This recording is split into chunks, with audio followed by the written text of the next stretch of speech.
এই কি শুনছি আমি 4,000 কোটি টাকার রামায়ণ মুভি, যেটা হলিউডের রেকর্ড ভাঙতে চলেছে।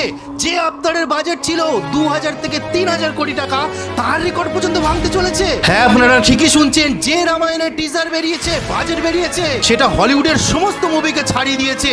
তাহলে ভাবুন কি হতে চলেছে এই রামায়ণ মুভি। যে মুভির ভিজুয়ালগুলি আমরা জোরাসিক ওয়ার্ল্ড থেকে শুরু করে, আবতার থেকে শুরু করে, 2012 ফিল্ম থেকে শুরু করে, টাইটানিক থেকে শুরু করে নানা ক্ষেত্রে দেখেছিলাম, the Avengers, Lords of Rings, তার থেকেও বেশি ভিজুয়াল এই রামায়ণ মুভিতে আসতে চলেছে, যেটা সম্পূর্ণ ডলবি ভিশন এবং আইম্যাক্স 3D-তে হবে।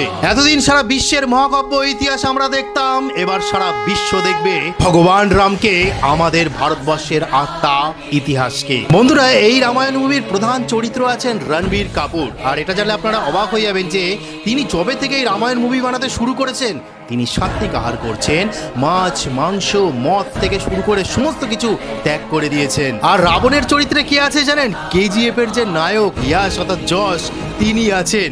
আর বজরংবলীর চরিত্রে কে আছে জানেন?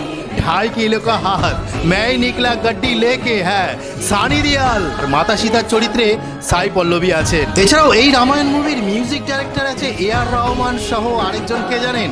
ব্যাটম্যানের যে মিউজিক ডাইরেক্টর, হলিউডের যে লেজেন্ড হ্যান্স জিমান। তাহলে ভাবুন যে ভারতবর্ষ সহ সারা পৃথিবীতে কি হতে চলেছে ভগবান রামকে নিয়ে। তো আপনারা সকলে আশীর্বাদ করবেন এই যে স্বাধীনতার পর এই যে সর্বপ্রথম এত বাজেটের একটি মুভি, যেটা সারা পৃথিবীর মধ্যে সর্বশ্রেষ্ঠ, এটা যেন সাফল্য লাভ করে। কারণ রামায়ণ হলো আমাদের ভারতের আত্মা, ভগবান শ্রী রামচন্দ্র হলে আমাদের আদর্শ।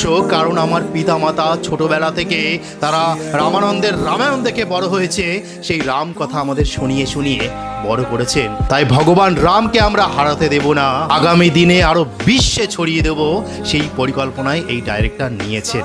তো আজকে বলার ছিল, জয় শ্রী রামচন্দ্রের জয়, জয় বজরংবলী।